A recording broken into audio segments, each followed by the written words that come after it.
What are you saying, bro? You ready for another lesson? Man, I can't wait, man. It's been a while, so...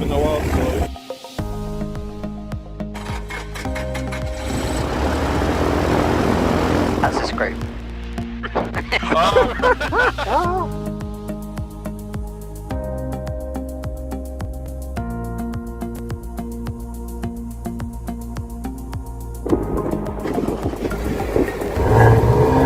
can even tell already, you know?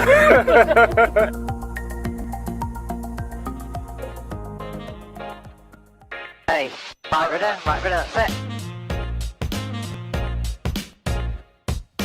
Wheel 01, you can backtrack now. Needs to be over the field in between the two. Alright. What do you know about increasing the angle of bank? Full speed. Exactly. You're fine, you're on the centre line, and then suddenly you're not, bro. Next time you're in a grass brush. That landing. Whew. I'm worn out.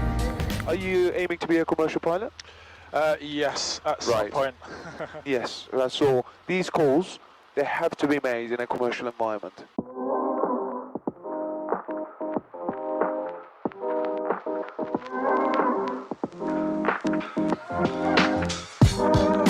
Well done, mate. You're going to make a good commercial pilot. Thank you.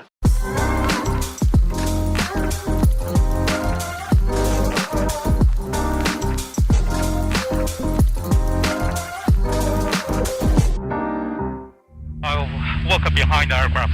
You're very behind the aircraft.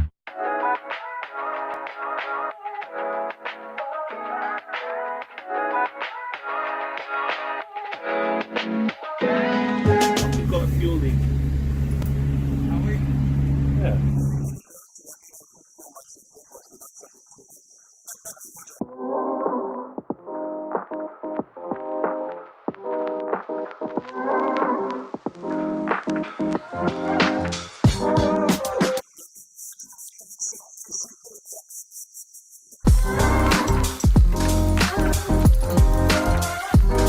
By the way, got to the whiskey, sorry, which is quite strong.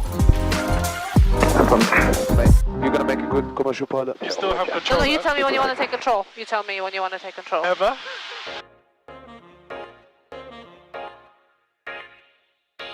Do I have to? Yes. As I say so.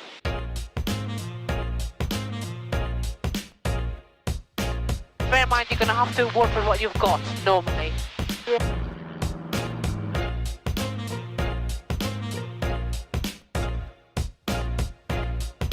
What do you need? This one. Oh. I'll make use of what I've got.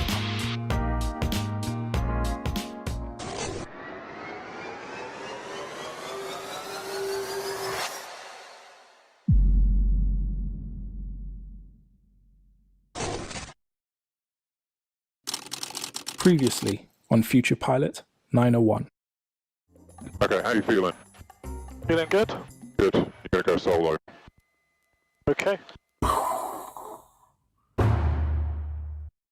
Student Will 08 is ready for departure. We are off. Student Wheel 08, surface wind is 330 at 9 knots, we've got one to vacate. Student Will 08. Charlie Kilo, right base, get out to land. Student Wheel 08, minute takes and well done.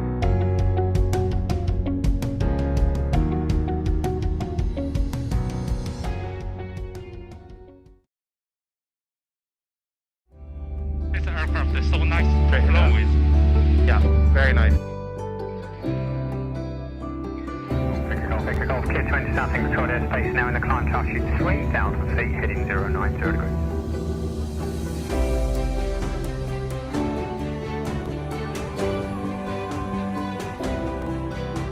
Yes, 3,000 feet is very nice and smooth. Yeah. It's not like in the cloud.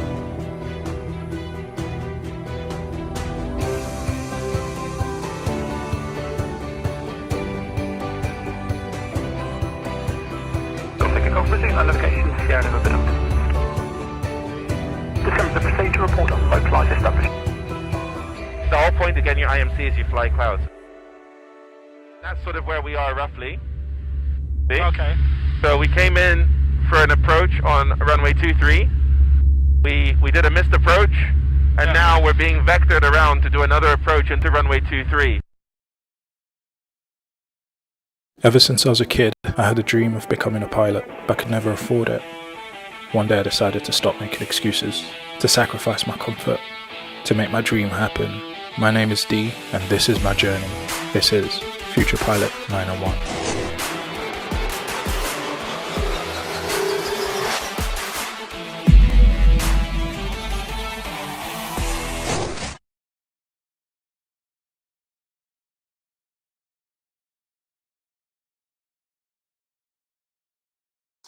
Go.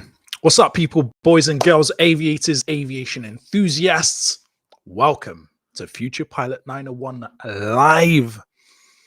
I'm your future captain. My name is Dee, and this is episode number 23. Happy new month. We made it. Happy new month, everyone. It's a new month.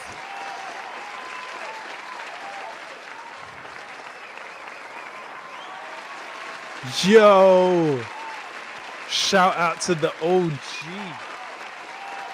Shout out to the OG. OG in the chat. Mr. Ayub from Morocco. Shout out to you. Yes, brother. Good to see you, man. Good to see you.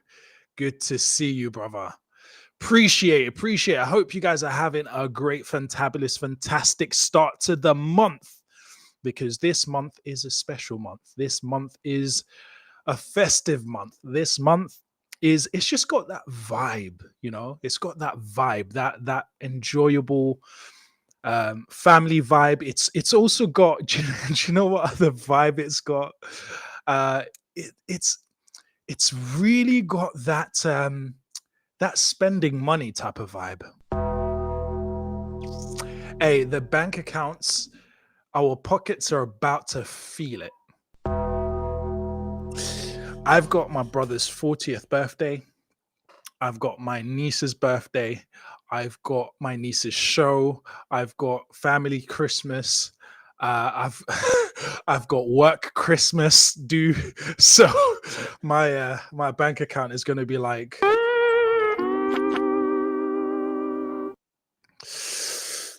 but we will recover. We will recover. Anyways, how are you guys doing? I hope you're having a good good time. Listen, if you've not been, bro, I don't know. My dad's birthday's in December as well, so that adds to it. But he's old enough. He doesn't need no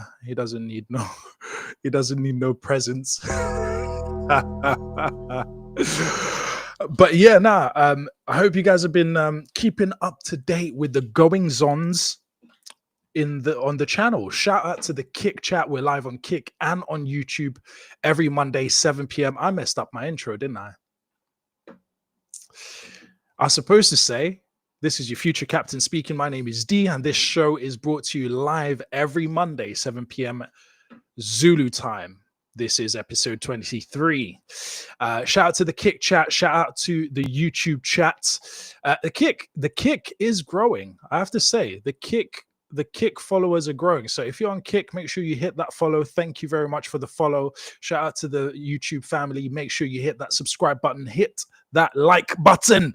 If you watch this for more than 1 minute, make sure you hit that like button, okay? Give us those...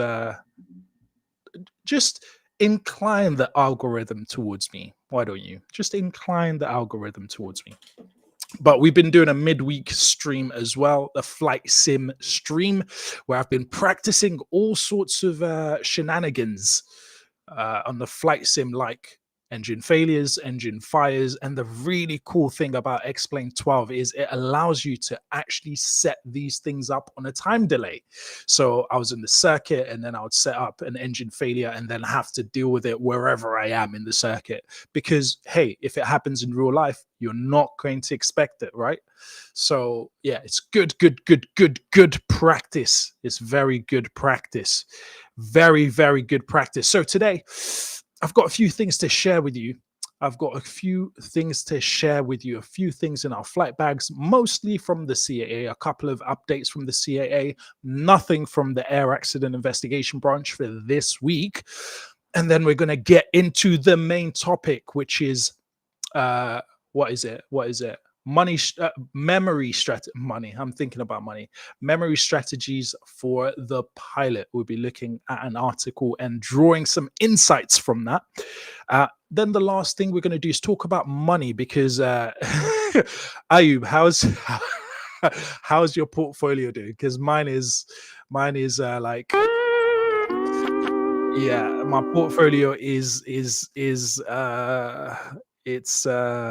yeah, I'm trying not to look at it very often. In fact, I'm trying. That sounds about right. I'm trying not. I'm trying not to look at my portfolio too much.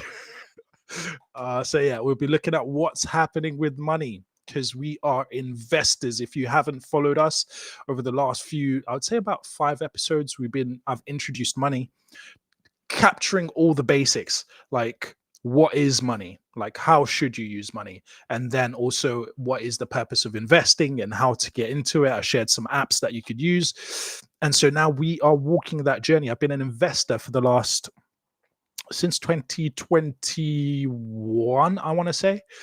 So I've been an investor for a few years. I've been making on average, I think, at least 40% profit, roughly on average, every year. So it's been great. It's definitely beats your savings rate, your interest rate on your savings account. So we're trying to build wealth so that we can pay for this huge dream, right? Working 3 jobs in making several investments to pay for one dream. That's how it goes. But yeah, so we'll talk about money before we wrap up. All right. Without further ado, let's get into this. So let me just get the articles up so we can share my screen and talk about what's going on, talk about the goings on in the world of aviation. All right, first up, let me where am I? Am I sharing my screen? I'm not sharing my screen right now. Let's go here. All right, so first up, let's go half and half. No, let's go half and half this way. No, I don't like that look. Let's go like this. No, let's go like, no. Do you know what? I don't like the background. I'm going to get rid of it. Let's go back to our standard. Cool, that's better. It's not visual noise. All right.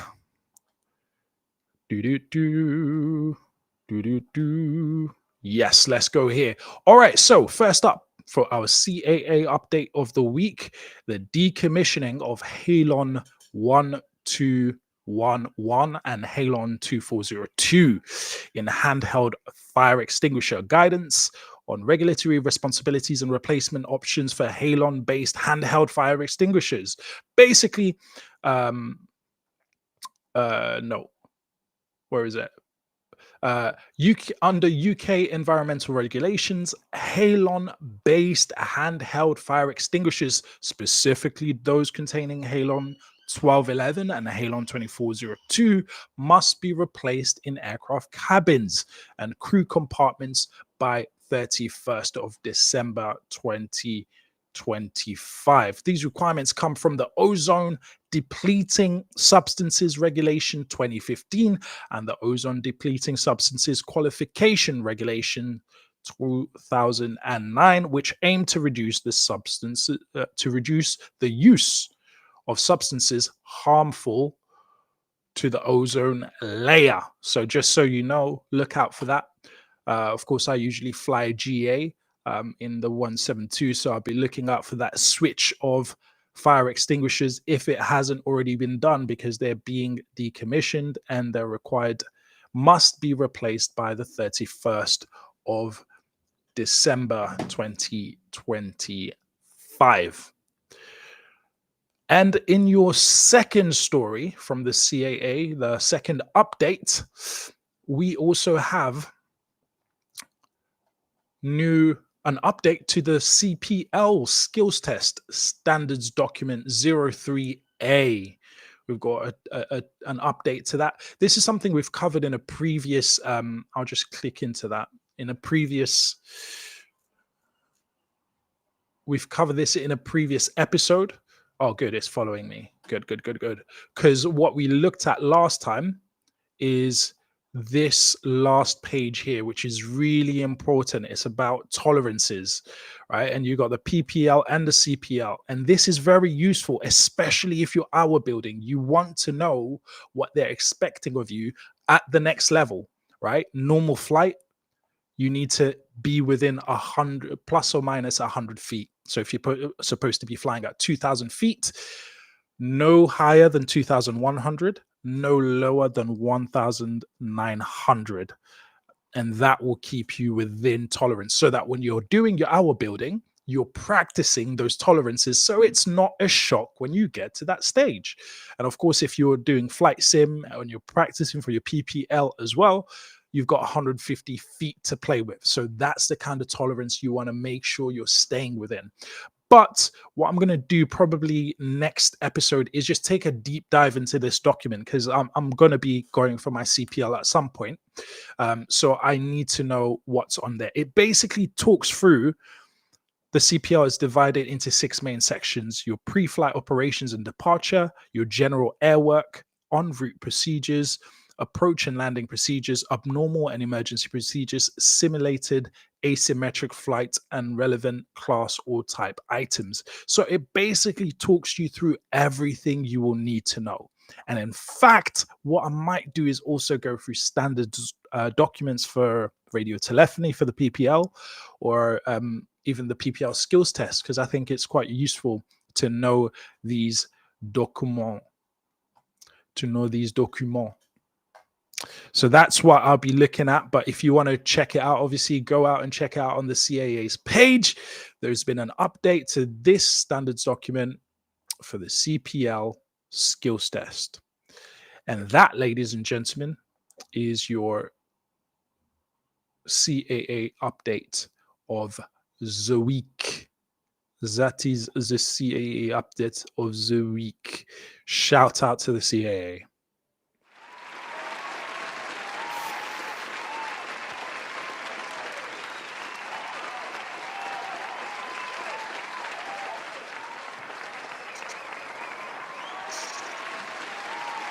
Yes, sir.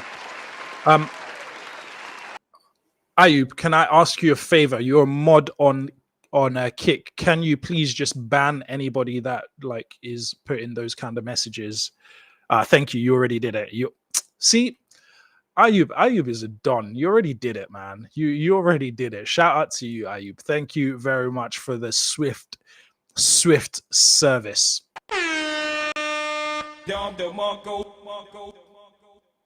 Nice one. Appreciate you, brother. Appreciate you.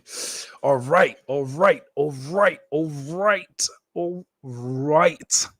Well, ladies and gentlemen, now I'm looking at last episode's notes here for some reason. Well, if you're new to the channel and you've never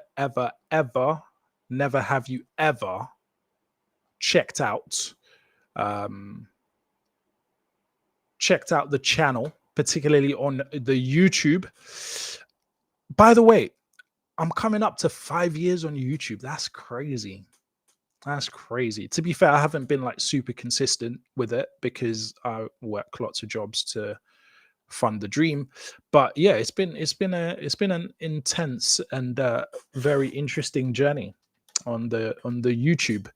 But if you've never seen what I've been up to over the last few years, if you need to play catch up, well, I have the best way for you to catch up. I have the best way for you to catch up. Check it out.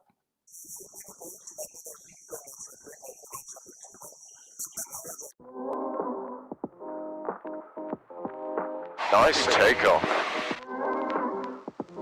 That's a screw. I was waiting for that because everyone does it. I'm gonna make sure that you can do it. And you can do it, I know.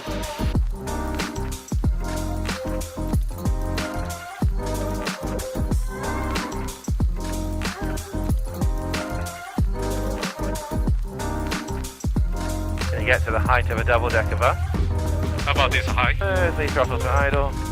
Smoothly raise the nose. This is floating. It's float. Yes, man.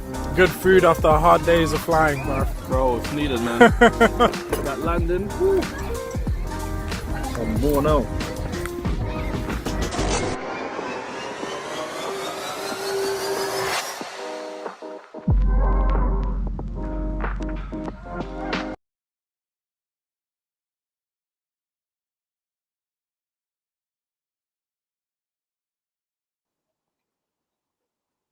Yes, make sure you take yourself to the YouTube Future Pilot 901 on YouTube. Check out season 1, season 2. Actually, before season 1, there is Future Pilot vlogs, so you can check that out. It's a playlist. Then season 1, season 2, and you can catch up on the PPL journey to get to where I am now.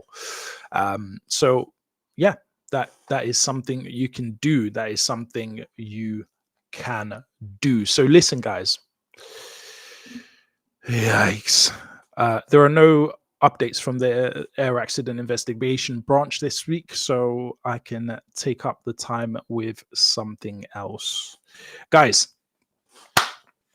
I had an interesting experience. This past week. It just, it reminded me that you never know with human beings. You just never know with human beings. All right. So I was on the train. Riding on the train, the train is already delayed, by the way. So I'm already like kind of a bit tense, a little bit kind of like annoyed, thinking I want to get to my destination. And so at the time I'm standing like in the aisle. Yeah. All the seats are taken. I'm standing in the aisle, moving around. Right. And then somebody got up, I got a seat, and I sat down. I was like, okay, cool. Now I can relax, maybe take a quick nap. Do you know what? I'm still surprised. Do you guys remember the happy slap days? Do you remember the happy slap days? Back in the day, when I first moved to London, when you got on they told me, do not sleep on the trains, do not sleep on the bus, because as you're sleeping, people would video you. This video camera phones had just become a thing, right? They were just becoming a thing. And as you're sleeping, somebody would film you, slap you, and run off. So, but it's funny how that was a trend for a little while, but it's kind of okay now. But I guess it's when you're a teenager, you're more likely to be at risk of that than if you're an adult, especially if you've got them guns. I digress. But I sat down now, and then this guy's like stepping on my toe, is like shifting around. I'm just like, this guy, I'm about to act in a way that is unbecoming of a captain. I felt the rage start to bubble up inside me. I felt the rage. I did. Because it didn't happen once, like when it just happens like 10 times. They're just every few seconds. I'm just and then funny how at some point, I don't know what actually happened, right? But at some point I was just like, wait, maybe he's actually struggling to stand up.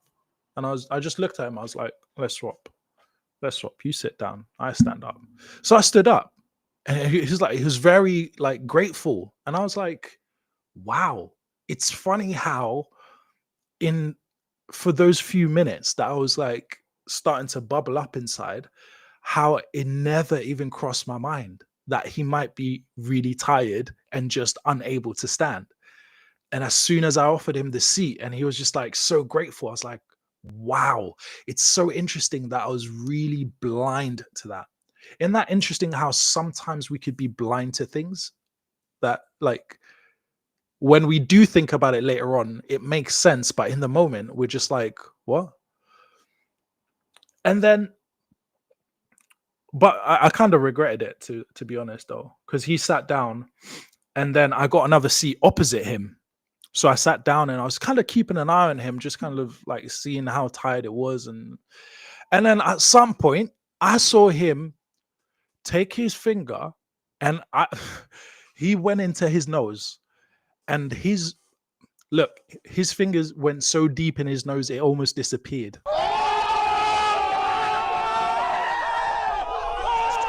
And then I don't know if you guys do this, and and then he got conscious of it and kind of like looked around a little bit. And then he kind of like slowly put his hand down and he just went like that. Yo, I saw that bogey coming out. I was like, I had to duck. I had to duck. I was like, yo, I give you my seat and then you flick bogey my way. Are you okay?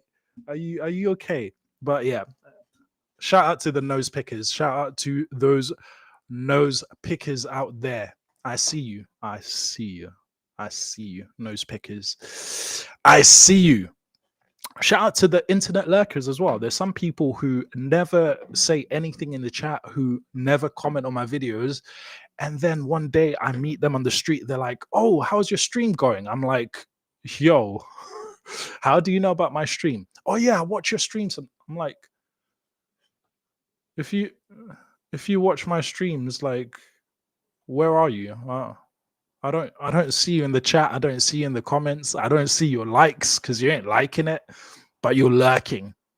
So shout out to the lurkers in the dark corners of the internet, just kind of keeping an eye on what I'm doing, keeping an eye on what I'm doing. Shout out to you because, yeah, you're still giving me the views. You're still giving me the views. Oh, you can't. Oh, trust me, I can definitely be angry. And I think here's the thing, right? Here's the thing.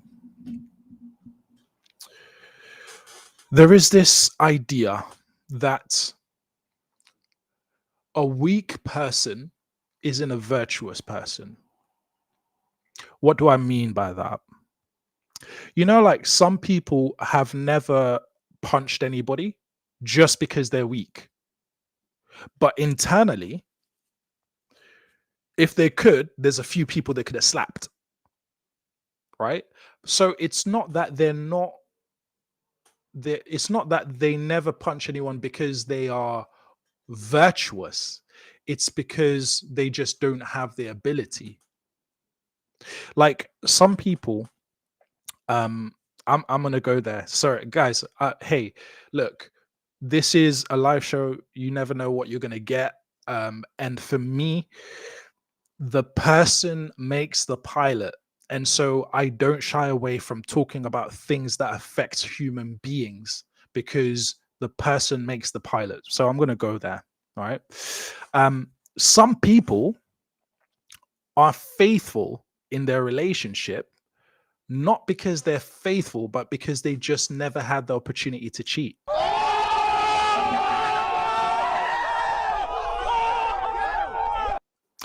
But if you chucked some good options their way, people who are like drooling over them, that might change.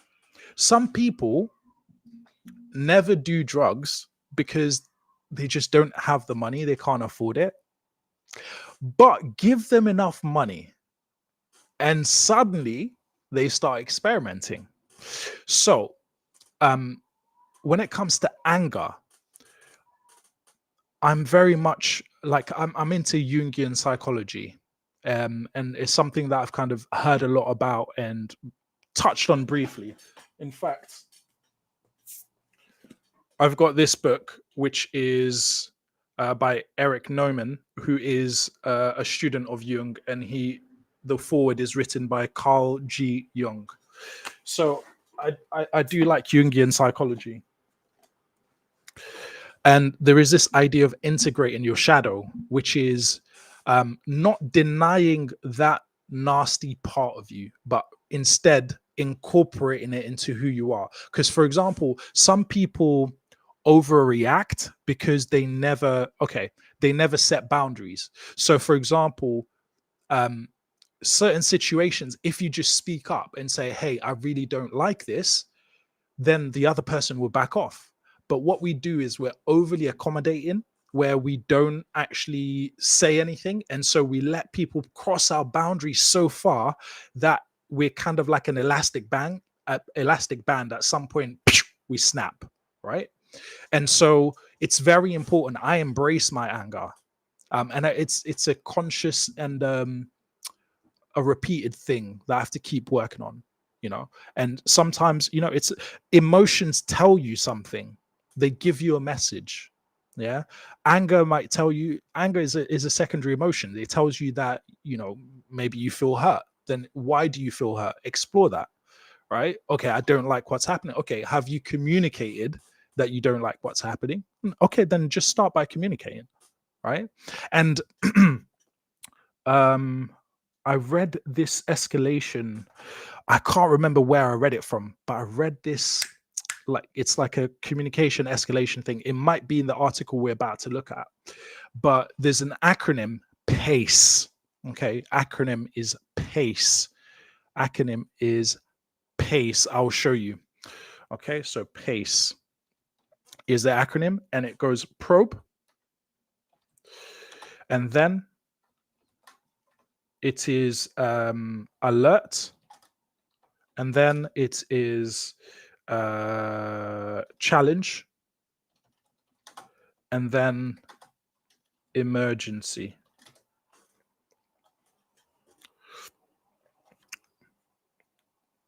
There it is. PACE: probe, alert, challenge, emergency. And this is the levels of escalation, because good communication, and as we are in scholarship season, we're going to have the airlines opening up in their, the applications for their sponsored cadetship programs.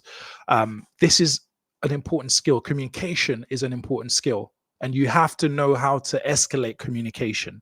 You can start by probing, excuse me, is this where it's supposed to be?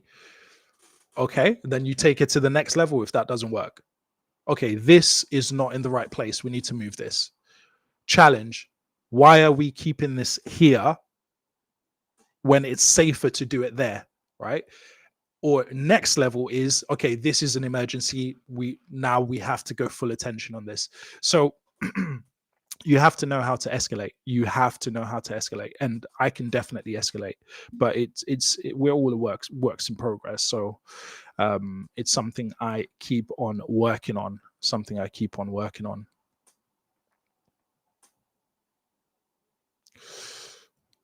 Exactly. Right. So that is strength. When you don't cheat because, where if you can get the opportunity to cheat and nobody would know and you still don't, that is virtue. That is strength. Right. When you can actually knock somebody out and you can knock them out and nothing will happen to you, right? Or you're not in danger, but you still decide to withhold your strength, that's virtue, right? So yeah. And I think it's important. I think it's important to be strong and then to control your strength. So yeah, that's my little spiel for today.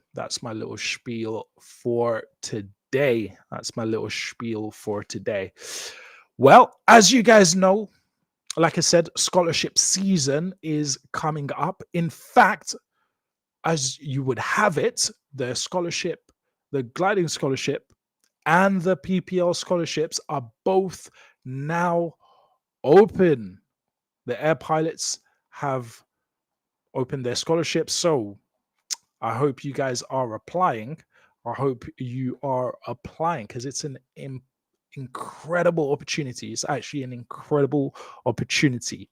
And just so you can see what, for example, the gliding scholarship is like, check this out.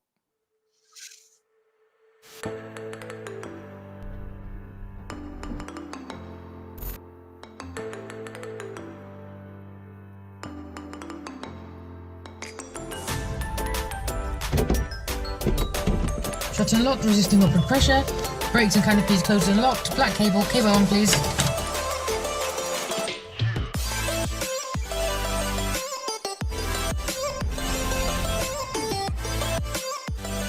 Best part. I can't see everything. Yeah, I bet everything. Yeah. I mean, Oh, it was so fun. I felt like I learned so much in just a week. Generally, it's been really nice actually to get to know new people.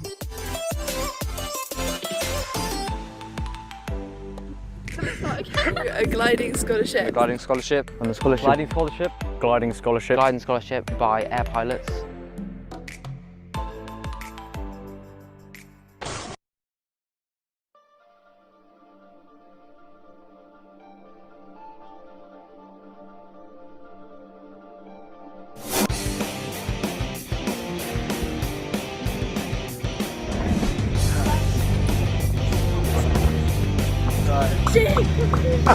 And then I went. I'm at Midlands Gliding Club, and we've spent a week here, a residential, just sort of like learning the introductory stuff, pre-solo gliding. Oh, it was so fun. I felt like I learned so much in just a week. Like, I've been trying to do this for a while, but this just kind of gave me the opportunity to do it all in one. It's just changed my perspective on flying completely. Like, it's like, yeah, I don't know, it's opened up a little bit of what the lifestyle could be like, and I love it.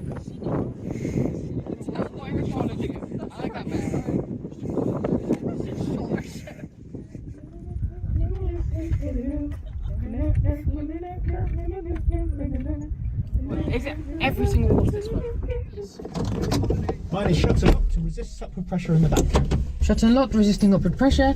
Brakes and canopies closed and locked. Black cable, cable on please. Open. Open. Close. Very good.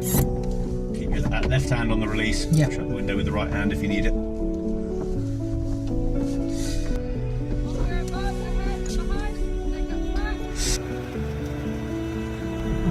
You have control. I have control.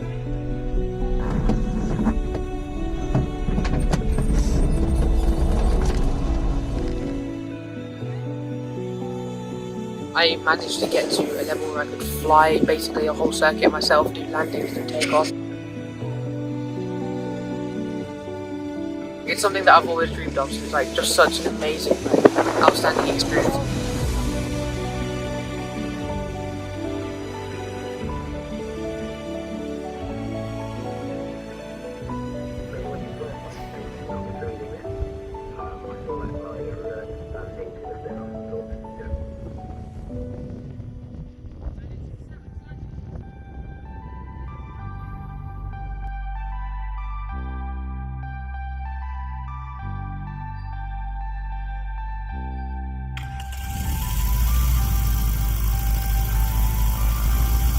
These types of scholarships really help you learn so much more than you would elsewhere with sort of shorter courses, but a week of intense flying just really gets you up to speed, and like the others said, we've learned to land, we've learned to take off, and we've learned circuits and so much more that we've signed up in our logbooks.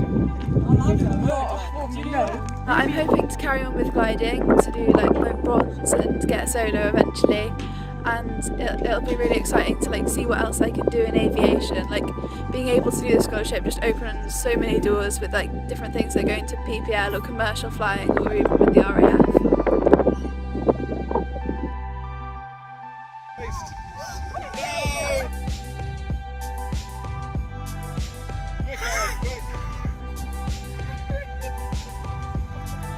Squeeze in this side, squeeze in.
So for more information on that, where's my screen? For more information on that, make sure you check out airpilots.org/scholarships. The link is in the chat. There's amazing opportunity for gliding scholarship and also for powered flying scholarships through the PPL scholarship. Alrighty then. Guys, it is a beautiful, wonderful season. I'm starting to feel festive. I'm starting to feel that Christmas spirit tingling up my spine. I'm starting to feel that Christmas vibe. So, guess what? Here's a question for you guys. There's a tradition. There's a Christmas tradition. And I want to know who knows this. There's a Christmas tradition. There's something that you need to eat every day in the lead up to Christmas. There's something that you need to eat. Actually, it's the tradition of eating I'm about to say it. Involves eating something on each of the 12 days of Christmas for good luck. What is that tradition? What do people eat for good luck in the lead up to Christmas? I wonder, do you know?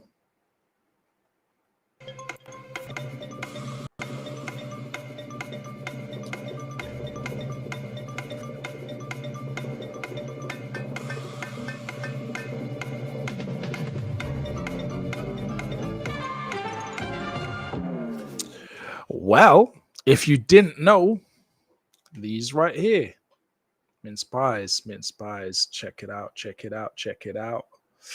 Oh, yes. So I'm starting early. It's not 12 days lead up to Christmas.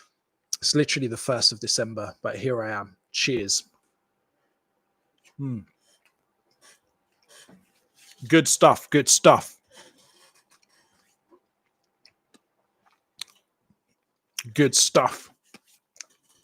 Hey, Ayub.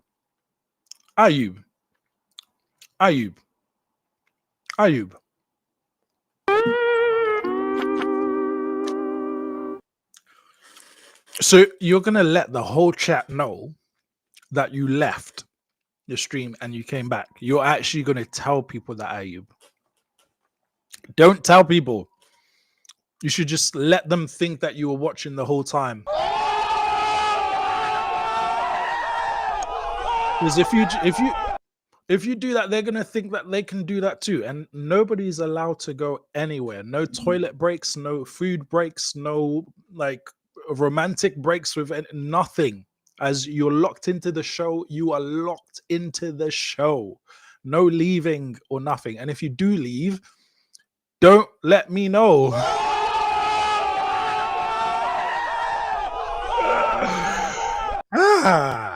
Yes, sir.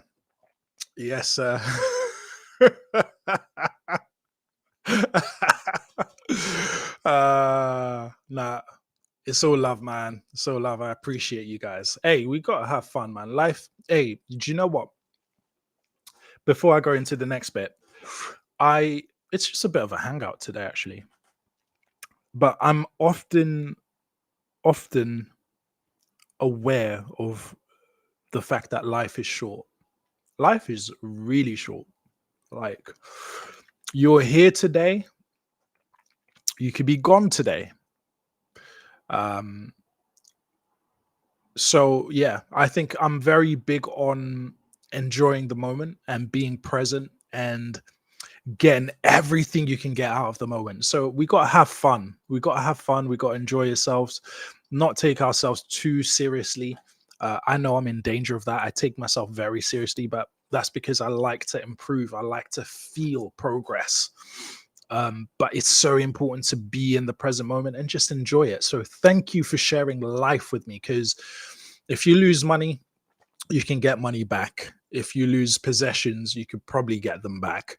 But the time that you spend, you never get that back. So I appreciate you for being here, and big shout out to you. Big shout out to you.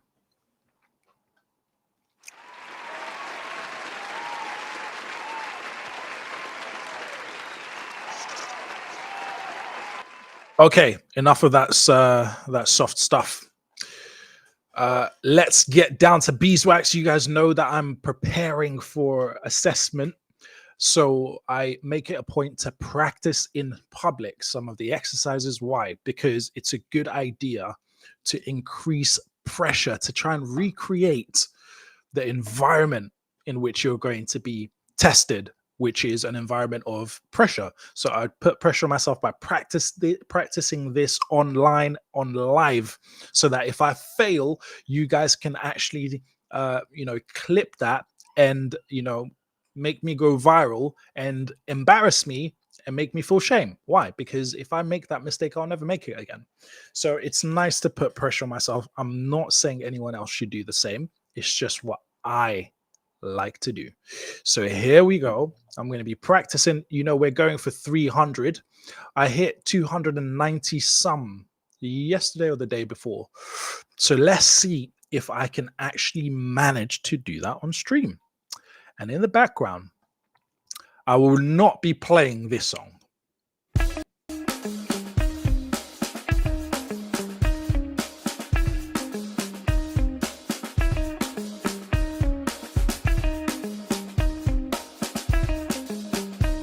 I'm so sorry.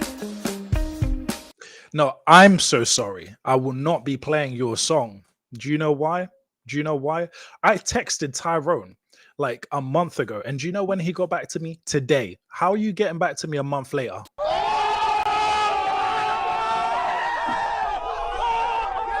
No, I'm just playing. I'm playing. Hopefully I get to see Tyrone before Christmas. But it's been literally over a year now, I think. It's been over a year. But I finally got a message back.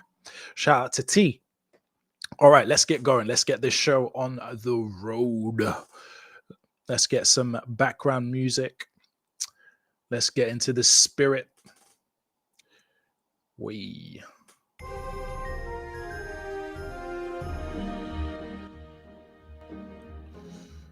All righty.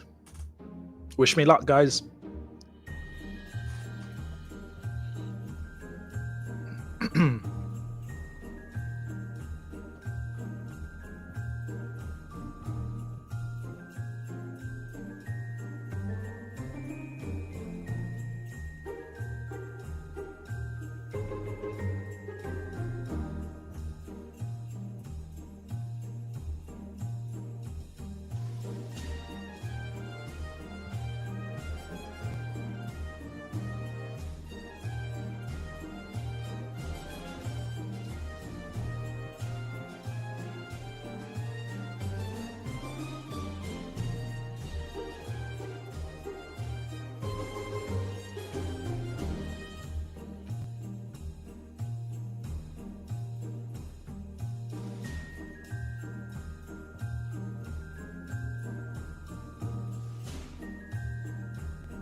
Damn it.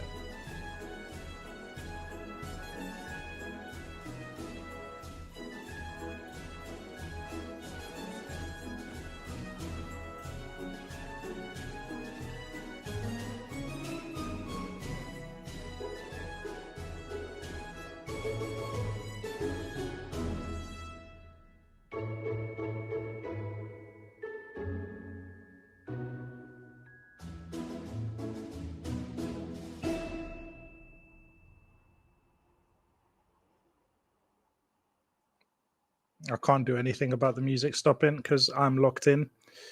I can speed it up, slow it down. So I'm managing the speed. When it gets too fast, slowing down, making sure I've got control.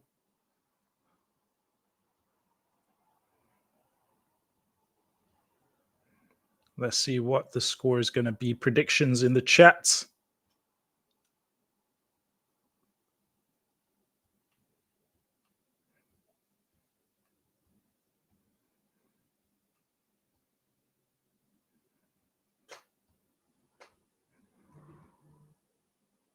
Staying smooth.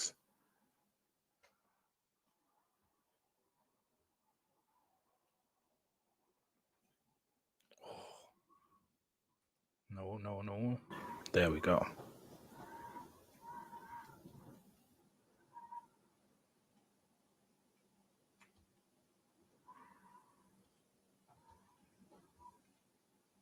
Controlling my breath. Oh, 263. Felt better than 263, but I'll take it. I'll take it. I'll take it. I will take it. Shout out to me. 263, not bad. That's close to the high score on a live show.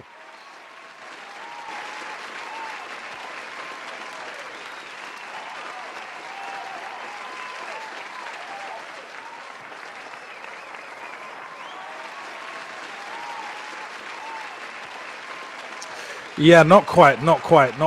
Next time.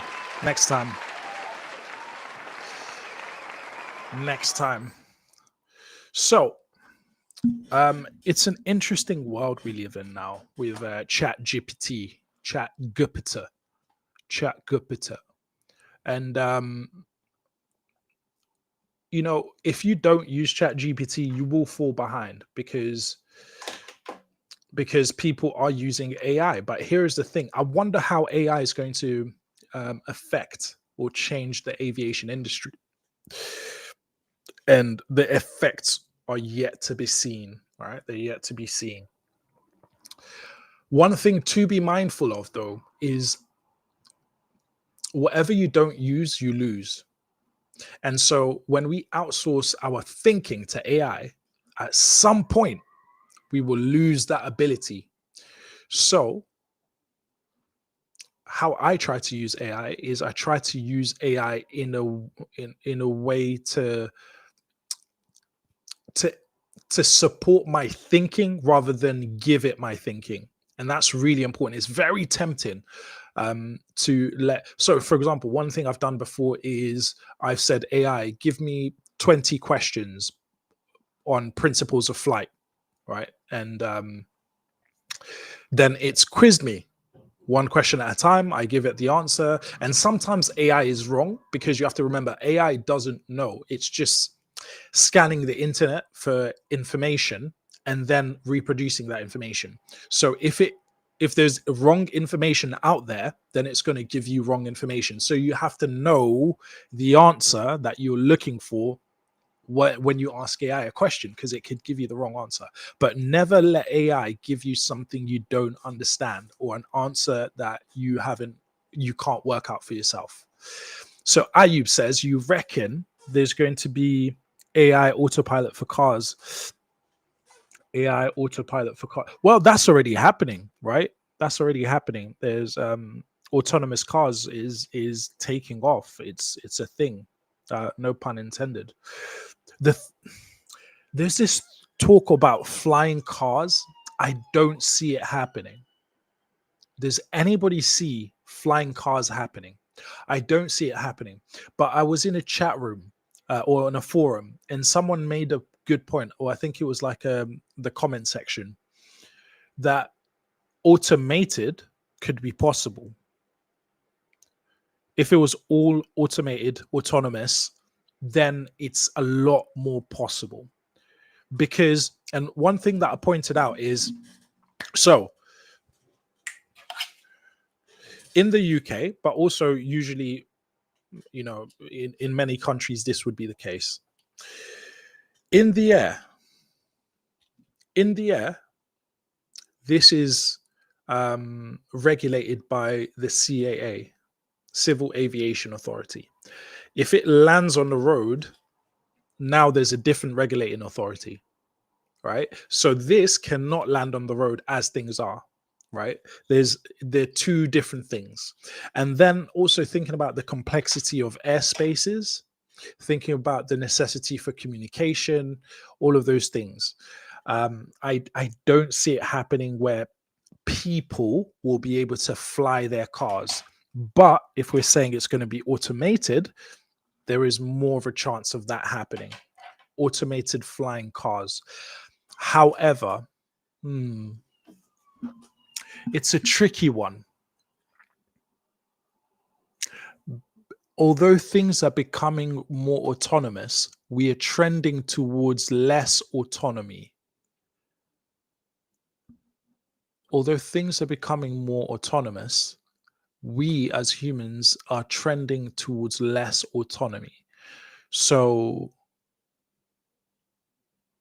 cars, for example, I wonder what the numbers are, but it's going to get harder and harder. They're chucking taxes on these things, making you pay more, especially with regards to like the environment.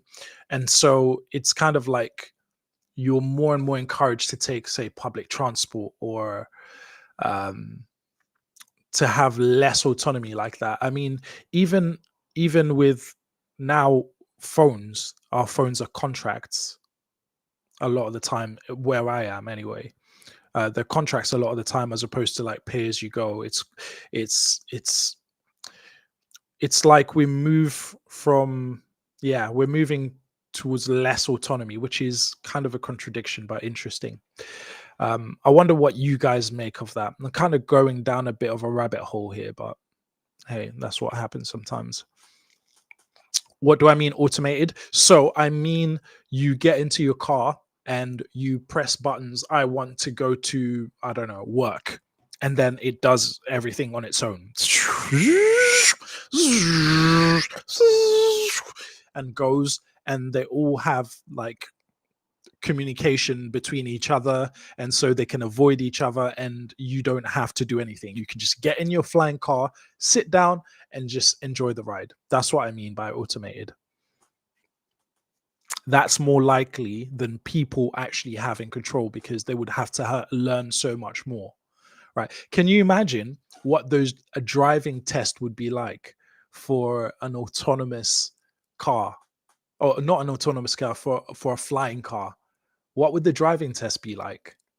The driving/flying test.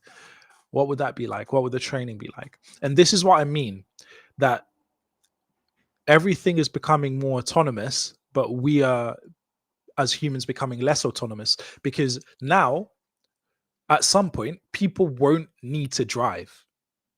They won't even know how to drive, because they will get in a car and the car will drive itself. So we then become less autonomous as technology becomes more autonomous. We're outsourcing our autonomy to technology, which is an interesting trend. Interesting trend.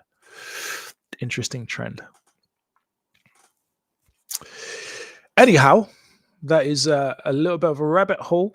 But I tell you what's another rabbit hole you can get into.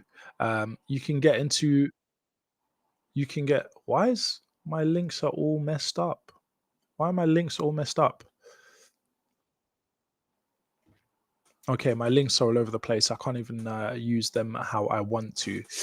So it's now time for us to get into our main topic of the day: memory strategies for the pilot. Memory strategies for the pilot. This is an interesting article I came across, and I wanted to share it with you guys. But as always, I told you, like, this for me is very much a learning experience. So I want to learn something on this stream because it makes it worth it. Makes it worth it to be here. Makes it worth it to spend the time, and hopefully it makes it worth it for you as well. If it's worth it for me, at least that's my philosophy. All right, let's check this out, and I will make notes as we go. Memory strategies for the pilot. Let me zoom in. Gary J. Northam, Parks College of Engineer and Aviation, St. Louis University. Okay, so let's go through the abstract. Theorists have studied the problem of forgetting for a number of years. However, Very little application has been made to the general aviation pilot. This paper considers some concepts for understanding the process involved and when important tasks are forgotten, and or certain actions not as planned are executed. While there are numerous ways suggested by memory specialists, a few may be particularly applicable to flight. Forgetting can be explained as an activation issue, as defined in the concept of an action theory. A structural model of 3 stages is used to explain some psychological processes of the memory system. Finally, some suggestions for the practical enhancement of memory are offered, along with recommendation for further memory research. All right, so this is really useful. And I think it covers the reason why this is written and why this is an interesting topic in the introduction. In the United States, there is, on the average, 1 gear-up landing each day. According to AAIB's 1991 General Aviation Accident Analysis book, this very common accident may not always be fatal, but is costly. This type of accidents can be attributed to a class of mistakes called slips of action. The pilot neglects to use the landing checklist and subsequently experiences an incident or accident. Degani and Weiner, in one survey of incident occurrences, found 3 significant accidents in a 15-month period that could have been attributed to a misuse of the checklist. A recent ASRS database report on checklist incidents indicates that action errors are common. This report is a sampling of incidents from all different aviation areas and includes many negative results from the neglect or misuse of normal checklist. Of all reports identified, 86% noted problems that resulted from action errors. Another common mistake made by pilots that can result in embarrassment and considerable expense is the failure to close one's flight plan upon arrival at the destination. This is also the result of forgetfulness or action slips in the part of the pilot. Why do pilots fail to use the checklist properly? Why do pilots forget to close a flight plan upon arrival at the destination? Memory research may provide some insight into the cause of these lapses and suggest recommendation for solving the problem. Interesting. So obviously in many general aviation situations, the landing gear is set. So we have less chance of that. I have less risk of that because I'm not dealing with the landing gears. But you hear about these things happening. People forgetting to get their landing gear down. People forgetting to do checklists. And I've flown with a few pilots now, and I'm very much kind of procedural.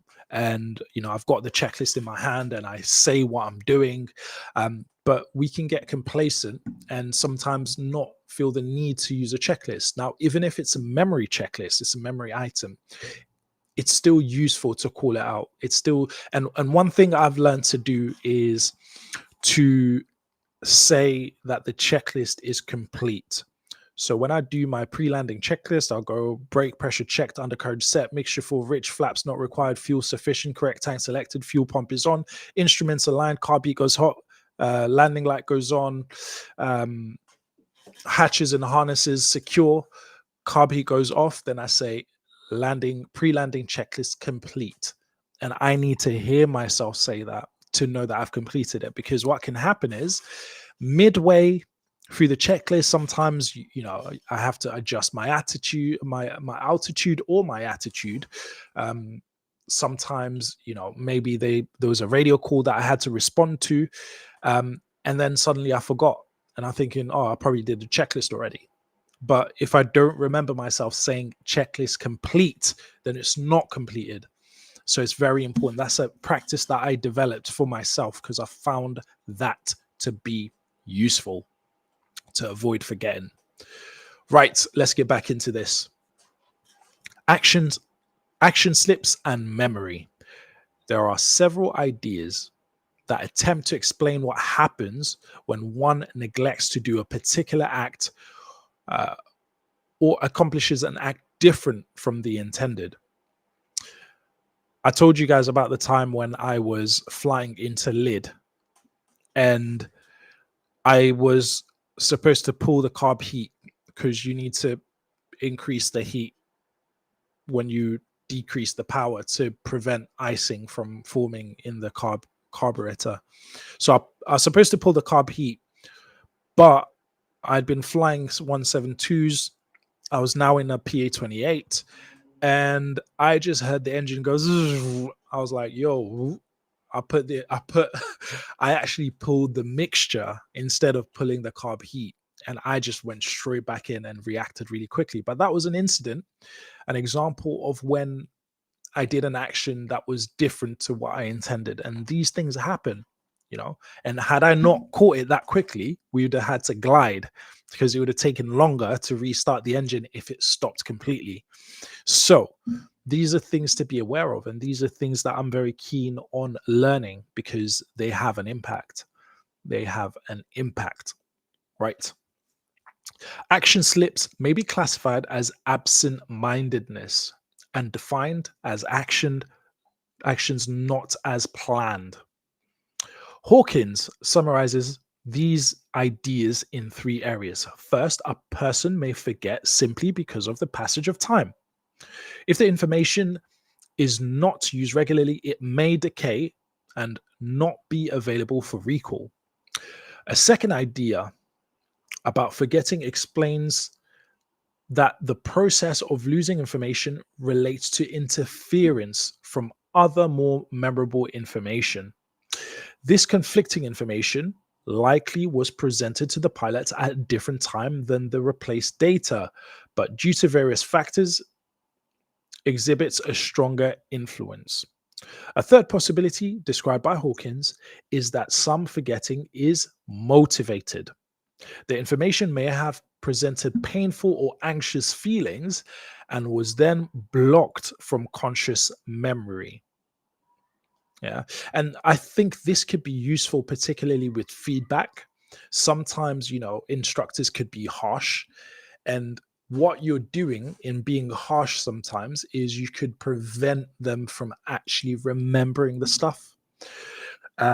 Because in your harshness, if their alarm systems are going off, they're probably not going to hear your words. They're going to focus on your tone, your demeanor.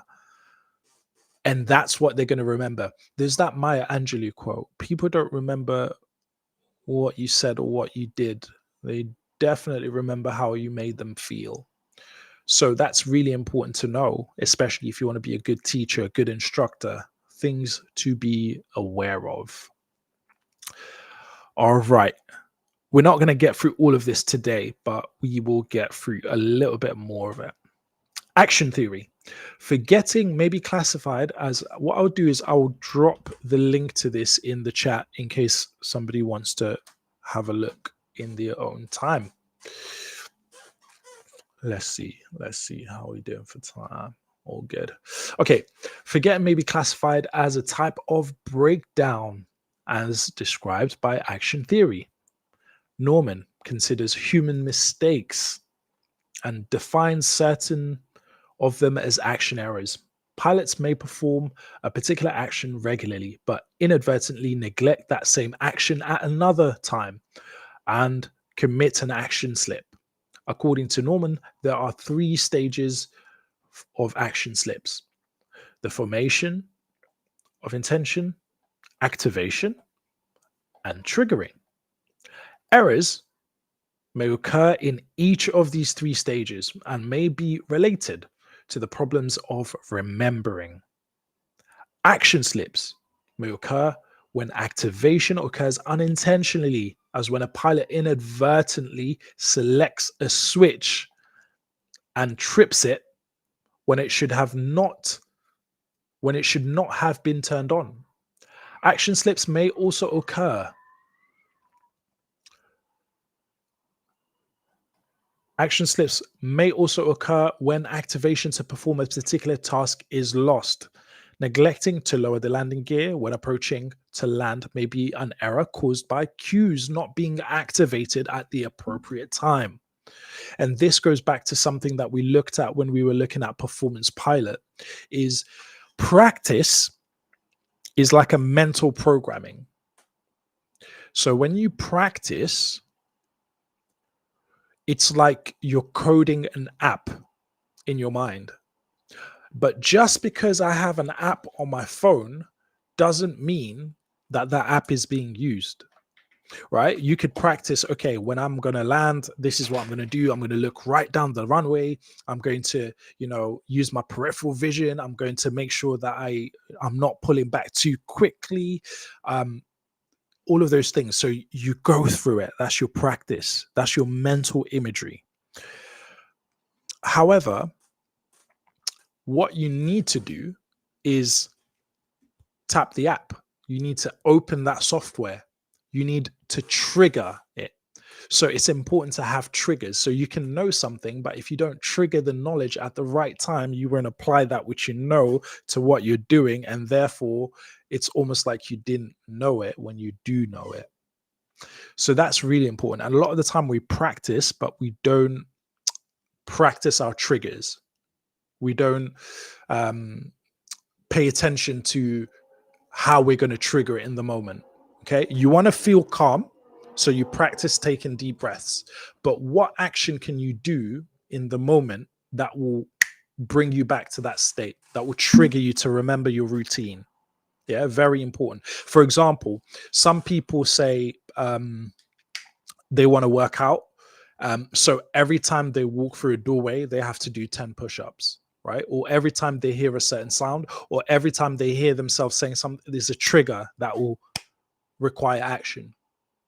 And so it's important to have trigger words that create that activate the software in your mind.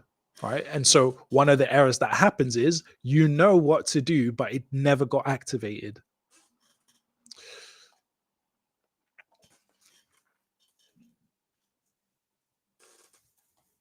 Faulty activation. A slip resulting from faulty activation of a schema is also called forgetting. A schema represents an element that triggers a memory. An element that triggers a memory. A schema represents an element that triggers a memory. There is something that triggers the thought for a pilot to look at a checklist. If the pilot does not remember the checklist, she will not check it to make sure everything is completed for the accomplishment of an activity. Loss of activation describes the situation in which appropriate actions fail to be accomplished. Norman suggests that this creates a memory failure. Memory failure occurs when events intercede between preparing an intention for action and the accomplishment of the actual act. This explanation relates to the interference theory of forgetting. For example, when an airline approaches a destination airport, the pilot is preparing to land. As the preparation for landing begins, the pilot intends to lower the landing gear. Unexpected things may happen. ATC may give additional vectors or other instructions, and suddenly the workload increases. If the checklist is not used properly, no verification will be made that the important items have been accomplished. The landing may occur with the gear retracted. On this occasion, the checklist has been forgotten. Because the cue that leads the pilot to accomplish the checklist was not activated. And this is why we talk about the idea of aviate, navigate, communicate. Aviate, navigate, communicate. By the way, I'll give you guys a gem. Last episode, I was talking about applying for scholarships, and I was just looking through the PPL scholarship application and some of the things on there.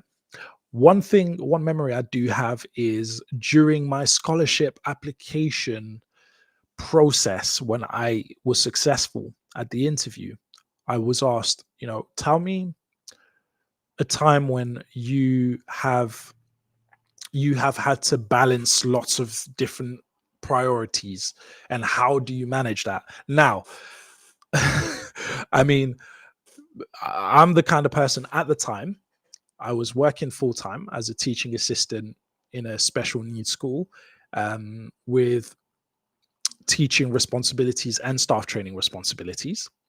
I was studying business management and French studies part-time on the side. I was teaching salsa. I was doing flying lessons and studying for my PPL. I was making videos for YouTube. So, I mean, ask me the questions about how do I balance, how do I deal with competing priorities? And it's evident in my application, I'm doing lots. And that's probably not everything. So I said to them, I pulled from this mnemonic from aviation, right? Aviate, navigate, communicate, right? So when it comes to balancing, different responsibilities, first of all, aviate, because if you don't aviate, you're basically going to fly into the ground, potentially. Then you need to navigate. First of all, control the aircraft and where you're going, and then communicate after. So I told them, we have to do it in the cockpit all the time. We have to balance, deal with competing priorities, and we have to understand what's the most important thing. And so that's how I broke it down. For me, obviously, my job gets me my income, so I have to protect that. And then the next thing after that is funding my dream. So everything has that structure, and that allows me to be able to balance all these things at one go, because some of those things are not as important. So I do it when I can. But there are things that are essential, like trying to become a pilot, like obviously working a job. So feel free to weave in some of these things when you have an interview, because, it just shows that it's not just something that you got told and you're regurgitating. You've connected a concept that they know to a question that they may not have expected you to do that, right? Because nobody ever told me that about life, that you need to aviate, navigate, and communicate in life. I had to figure that out for myself. I made that connection for myself. So the more you can do that, the more it shows that you've thought through what you're doing, and it's interesting to listen to. Just so you know.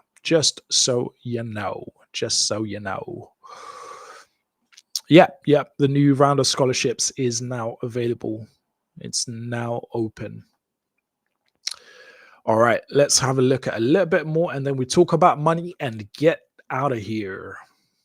So let's have a look. Structural model, 3 stages. Telfer and Biggs define memory systems with 3 stages, using a modification of the structural model defined by Atkinson and Schifrin. By the way, one thing I did mention last week is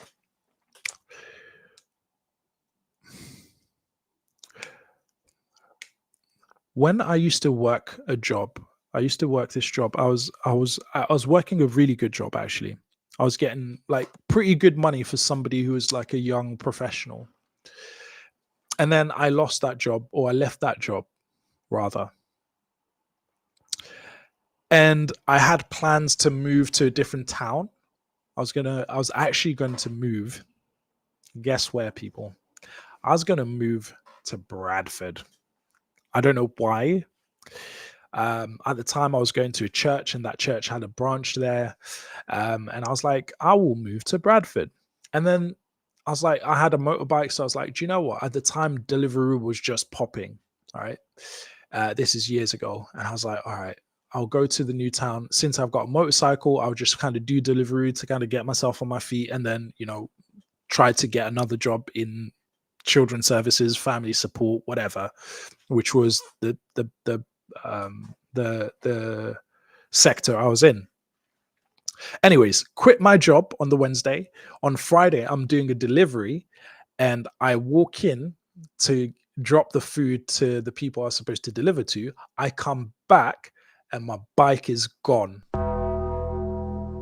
Motorcycle, literally, I'm like, you know, like, I don't know if you've ever had your motorcycle or your bicycle or your car stolen, but it's a weird feeling when you come back to that space where you're like, I know it was parked here, but is there a chance I parked it somewhere else? But it's supposed to be here. Why is it not here? Where did it go? Like, you literally have all those thoughts happening in that moment, and you're like, what am I going to do about this? Am I going crazy? Wait, no, I did park here. I was only here like a minute ago. All these thoughts are going through my head. But my whole plan of going to Bradford and doing delivery for the first little bit to set myself up didn't work. So I then ended up living. My cousin was really nice. She gave me her place. She moved in with her dad, like temporarily. Like she spent time there, so it wasn't completely new for her. But she just freed up the space for me to stay at her place because I was ready to go. So I'd like finished my job, left my job. I didn't have anything. So I stayed at my cousin's, found a job at a pizza place. Which was really cool, actually. I really enjoyed that job. Did some deliveries, worked in the kitchen a little bit, worked the tills and taking orders, dispatching, that kind of thing. Then I got a job in a school because I think, okay, I need to get myself back up to, you know, similar money to what I had before because I've got bills to pay. So I decided to get myself back in a school. And at the time, I'm then working at the pizza place and at the school. So I'd leave, probably wake up about 6, get ready by about 7:30, get myself to the school, start the school about 8:30, finish at about 3:30, rest for probably like half an hour, ride over on a motorbike because I bought a new motorbike, ride over to the pizza place, work from like 5 till 11, leave the pizza place, go home, sleep, wake up the next day, rinse and repeat. And whenever I could, I would then stay at the school. I started at the like lowest level, is like 1-to-1 learning support assistant, right? Even though I had a lot of experience, I started at the bottom level. And what I would do is I would stay every evening. I would stay extra. I would stay a little bit extra, do a bit of extra work, right? Because I knew I had more to give. I was working with children with challenging behaviors, you know, kids who kind of like throw things, get really angry, that kind of thing, struggle to be in school. And I really enjoy working with those kind of children. I can connect with them. I love it.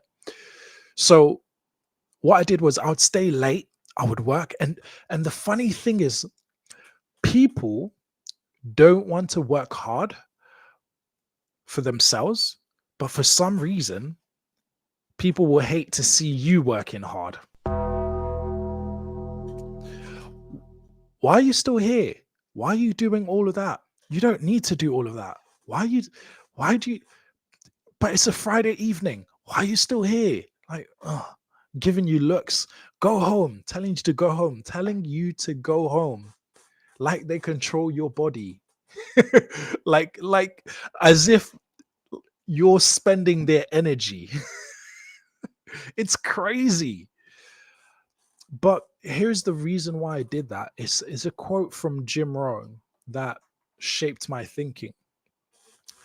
Never focus on what you're doing. Focus on what you're becoming. Never focus on what you're doing. Focus on what you're becoming. Because what you become is more important. It's not about, like, if you're cleaning toilets, it doesn't matter. The question is, what are you becoming? Now, if you're cleaning toilets and you're just like, you hate the job and you're just kind of doing it in any kind of way, you're becoming the type of person who doesn't care. You're becoming the type of person who's not diligent. You're becoming the type of person who doesn't put energy into their work. And that is dangerous. Because when you leave that job, you will carry those attitudes, that behavior with you. And the thing is, our brains, we've got neurons, right? And the more neurons fire a certain way, the more we practice a habit, the more entrenched it is neurologically speaking. And so you will get into bad habits. And this is the same thing we talk about when we talk about hour building. When you're hour building on your private pilot's license, like I am, it's not what you're doing that matters. It's what you're becoming. Are you becoming more proficient, or are you just doing flights? So never, interestingly enough, there's a statistic that says people, if you work 10, obviously it depends, take this with a pinch of salt, it depends on what economic field or economic, what's the word? I guess like what country can make a difference, you know, what economic setup, let's say you're in. But say, for example, in America and the UK and some countries in Europe and, you know, select countries elsewhere as well, if you work 10% longer, you could earn up to 40% more. You can leverage that. And it's amazing because when I've gone to the next job that I got after that school job, because I did so well, because even though I was right at the bottom of the list in terms of employees, I started right at the bottom. I created behavioral programs for the children that were hardest to deal with, and then saw their behavior just fully transformed.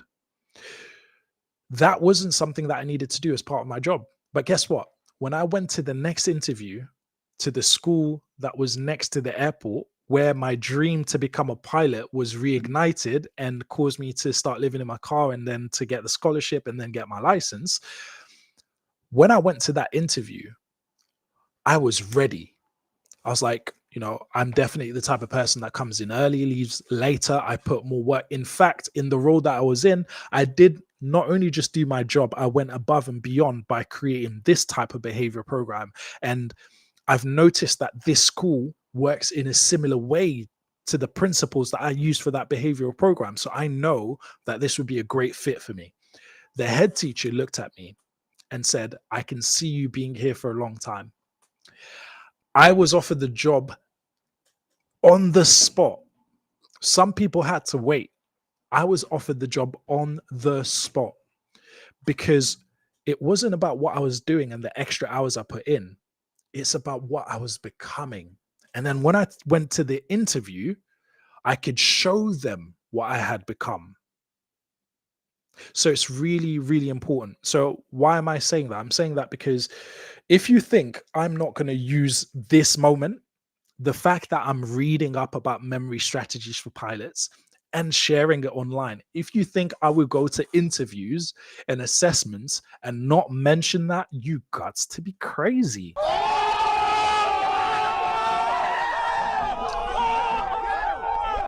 If you think I'm not going to be at an interview and they ask me, how did you prepare for these assessments? And I'm not going to say, by the way, I do a weekly live stream where I decided to incorporate my assessment preparation and put a little bit of pressure on myself, because I take personal development very seriously. And so it's not enough to just practice. I like to add some more pressure because I want to recreate something similar to where I'll be.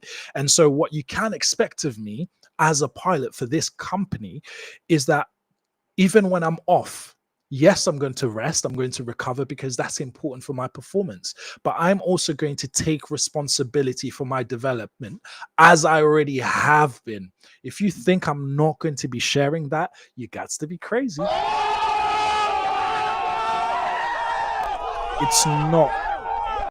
It's never about what you're doing. It's always about what you're becoming, because what you become, you take with you. Anywhere you go, whatever you become, you take with you. So if you're doing a job and you're going above and beyond what you're supposed to do, never look down on that and say, oh, well, they don't pay me to do this. Money isn't as important as what you become. Money is not as important as what you become. It's more important for you to become that than to earn that, because if they give you the money and then suddenly you try to do it and you realize, oh, you're out of practice or you can't do it, and then but if you become it, then they can already see that you're a good investment. So it's less of a chance, less of a risk. Other people will be coming to them saying, oh, I promise I will do this. I promise I'll work hard. But you're coming saying, hey, look, by the way, look at my track record. I already do this. In fact, it's online. So if you don't believe me, in your spare time, you could go and just have a look. You can see me practicing online because I'm dedicated and I'm committed, and I'm going to bring that commitment to you, because the worst thing that managers hate is having to carry people. Oh, it's so tiring, man. Having to carry people, give them all the answers, motivate, pump them up all the time. It's so heavy. To have somebody who you can just say, hey, can you look into this, please? Yes, got you. Bosh, get it done. Oh, feels so good. Feels so good. So focus on what you become, not what you're doing. Let it make you, because whatever you become, you take with you. Whatever you become, you take with you. Whatever you become, you take with you. And the other thing I shared last week was, and I think it's worth repeating, think about what story you want to tell at an interview. What story do you want to tell? Whatever that story is, your ideal story, you can build it. You can literally do things just so you can talk about it at an interview. You can say, for example, okay, I would love for an interview. One of my weaknesses is radio telephony. I would love to, at an interview, be able to say that, you know, when I notice a weakness, I really pay attention to it and I try to improve it. And maybe your thing is, you know, you're going to do a 24-hour stream of like practicing radio calls. I don't know. I'm making this up on the spot, but do it. Do it. If you want to run a marathon and you want to be able to say that you've run a marathon before to raise money for whomever, that's a really good cause that will help you in your interview. Do it. It's a win-win. Not only does it help you because it gives you that story to tell, but it helps others and, you know, diverts resources to people who need it. Why not do it? It's a win-win. Yeah. So what you can do is actually orchestrate your story on purpose instead of letting it happen by accident. Just saying. Just saying. Hey, I'm dropping game for free. I'm dropping game for free. Let's see what the chat is saying. Shout out to you, man. Appreciate you passing through as always. Appreciate you passing through as always. Thank you very much. Shout out to Ayub. Ayub is a VIP in the chat. Ayub is a VIP in the chat. Shout out to Ayub.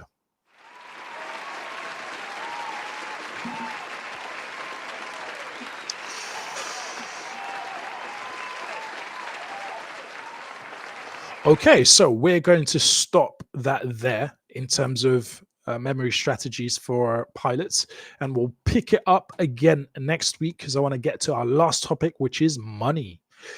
So we'll have a look at the rest of this. We're about halfway through this document, but yeah, I want to learn as much as I can because it's not about the doing it, it's about what I become from reading it. And hopefully you'll join me for the rest of that journey.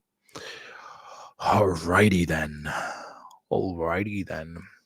So, final topic for today. Shout out to the lurkers in the chat. those who stay quiet in the dark corners of the internet, watching me, watching my every move, enjoying the content, but not saying anything, nothing in the comments, nothing in the chats. I see you. I see you. Shout out to you. Shout out to you. All right. So on this journey of having to pay for a dream that is incredibly expensive, we must use whatever tools we can use to help us to achieve that dream. And one of those tools is investing. One of those tools is investing, because savings accounts won't give you 40% profit. They will give you at best 5% if you're lucky when the economy is good. Most of the time, at the moment, it could be about 3.5, maybe less. And the truth is, that's not going to do much for you. All right. So we've been talking about investing over the last few episodes. And so let's have a look at some financial news before we get out of here. Now, I alluded to it earlier. I alluded again, by the way, to bang on some more about this theme of becoming.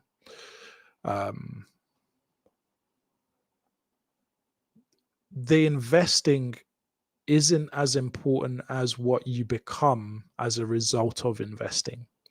As soon as you invest your first dollar, your first pound, your first euro, you become an investor. It becomes your identity.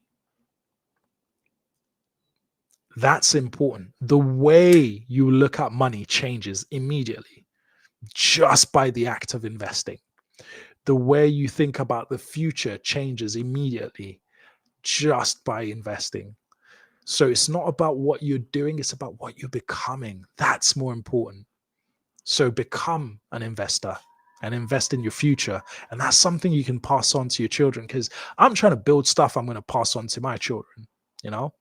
I'm trying to build things I'm going to pass on to my children, and God willing, my children's children, because that is the description, the definition of a good man. And I want to be a good man as best as I can manage it. So my portfolio at the moment is crying for help. Yeah, it's bloody. It's bloody. It's red. It's red. My portfolio is red at the moment. I'm trying not to look at it. But remember what we said. The whole point of investing is you want to buy low, sell high. You want to buy when the market goes down so that you can sell when the market goes up. So whenever the market is down, it's an opportunity. It's an opportunity to shine. And that's not just a principle in finances. It's a principle in anything. When you're working in a company and you're hoping to have some upwards mobility, to be promoted, whatever, when the company faces a problem, that's your opportunity to solve that problem and to make yourself stand out. So when other people complain, that's your, like, I love it when people complain, because that's when I start thinking. People are like, oh yeah, like we never get any guidance on how to do this job, because that's the manager's job. Why can't they just do that? Oh, right. I'm listening to, I'm like, oh, okay, cool. So if I could create a guidance document, one, my manager will be happy because I've taken the workload off of them, but also that will support my colleagues. Why not do it? And then I put myself on the map.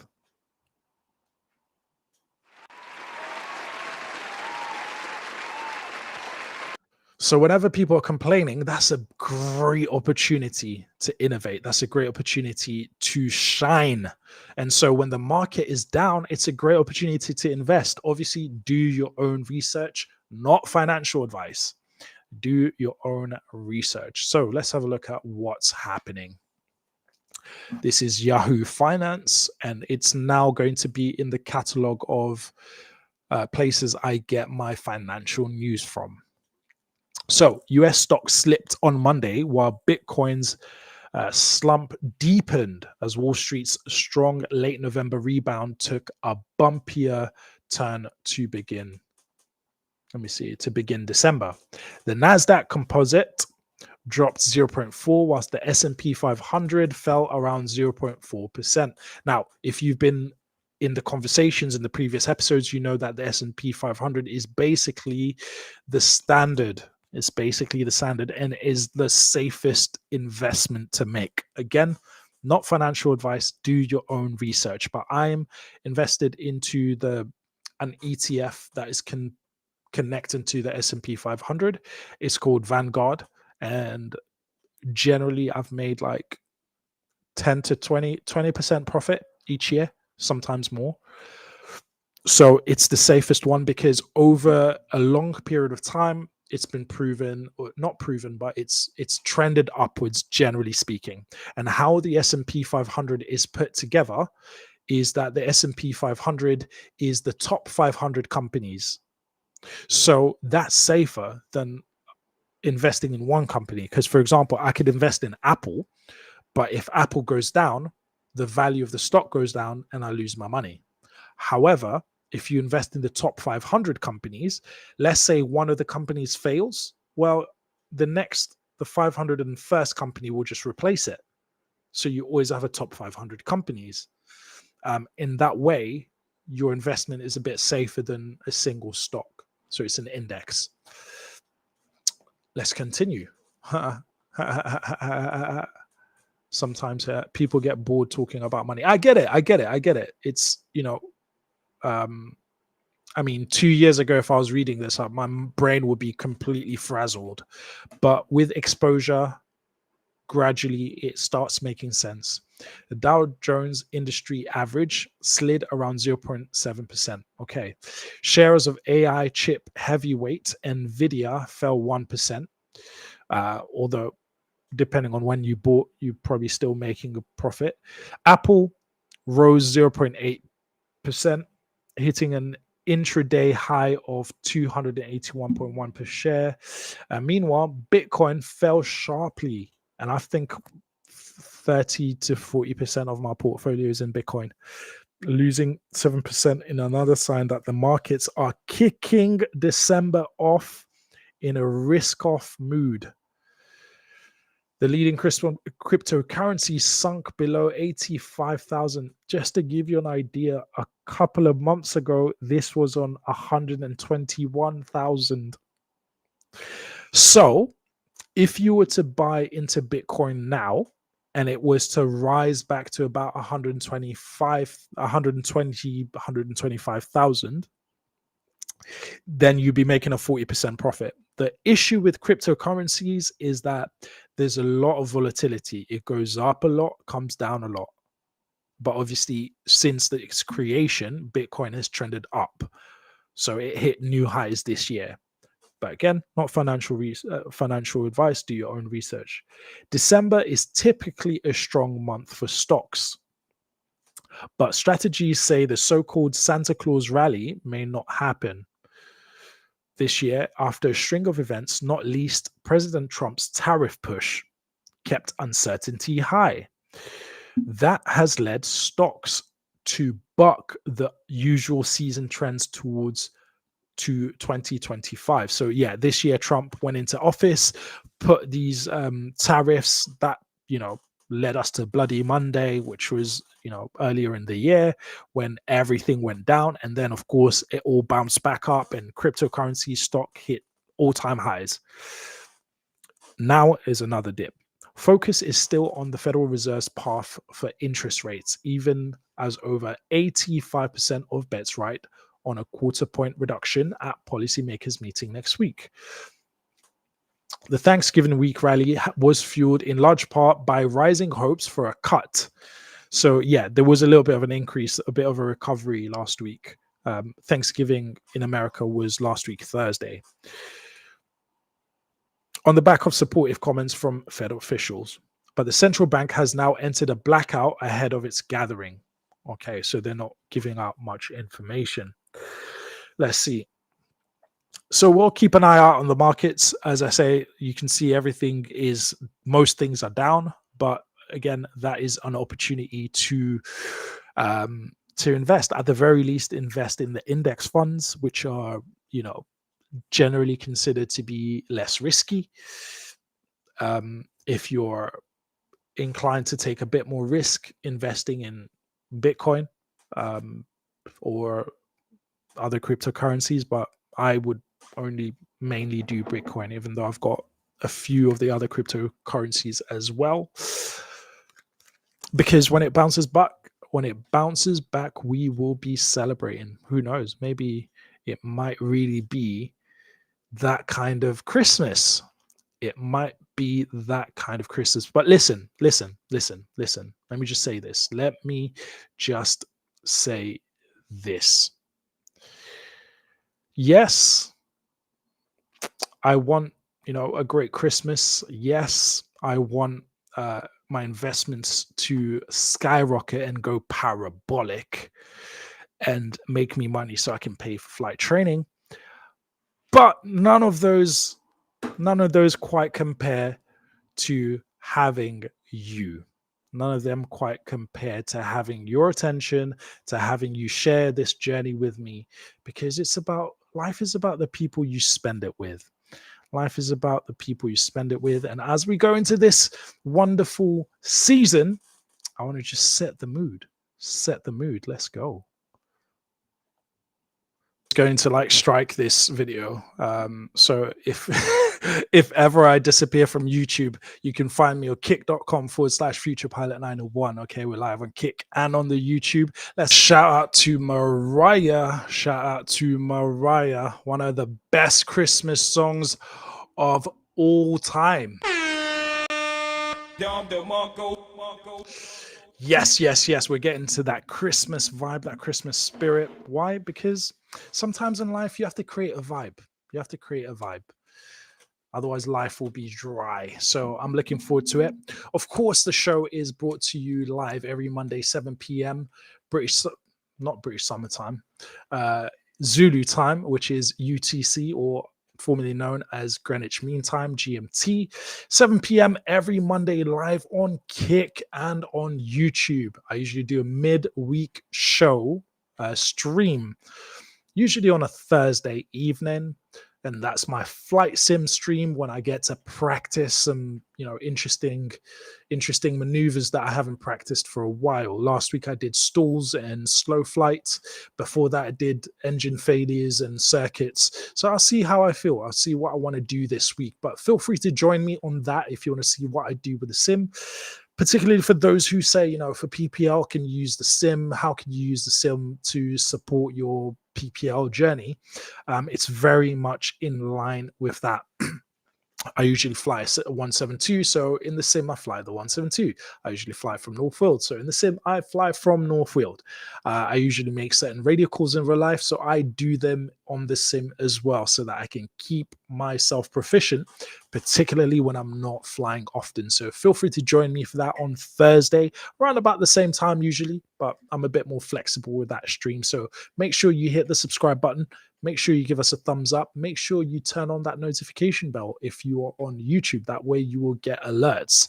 If you're on Kick, shout out to the Kick, who are Kick is growing. So I'm grateful that more and more people are following on Kick. If you're on Kick and you're watching, you haven't hit that follow button yet, what are you waiting for? Come on, let's get this show on the road. Let's get this relationship going. Hit that follow and you will get notifications when I am online. Feel free to chat whenever you like. Of course, if you want to drop a super chat, if you want to send some kicks and you want to drop a few Christmas presents, you know, just feel free. I will not be upset with anybody who decides to do a super chat or decides to do a gifted sub on Kick. I hope you guys have a great, wonderful, productive, and hopefully fun-filled week, because, hey, it's about that time. And I look forward to, what I'm looking forward to most this Christmas is spending time with family, spending time with my loved ones, but also watching Christmas movies. There's nothing quite like it. And it doesn't make sense to watch Christmas movies at any other time in the year. So this is like the best time to watch those Christmas movies. I wonder what your favorite Christmas movie is. I wonder. But more conversations to be had, more fun to be had in future episodes. That's it from me. This is Future Pilot 901. And this is your future captain speaking. My name is Dee. And until next time, I'm reminding you to live your dream. Peace. Man, from living in my car to finally getting my trial flight done.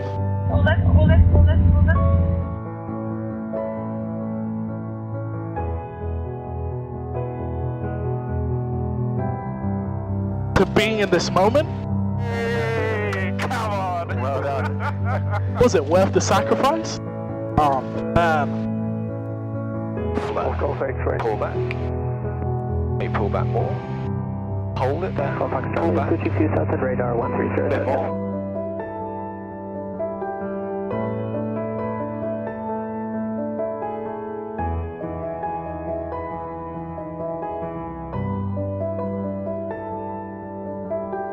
Listen. Was it worth the sacrifice? So, power right on. Center line. Listen, if you have a dream,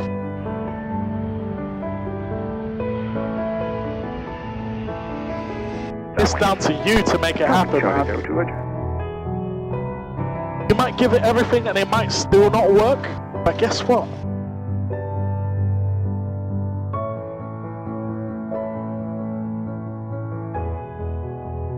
The journey makes you a better, stronger person. Can you imagine what kind of person you would become if you didn't pursue the one thing that you thought was the best thing in the world? You didn't pursue it.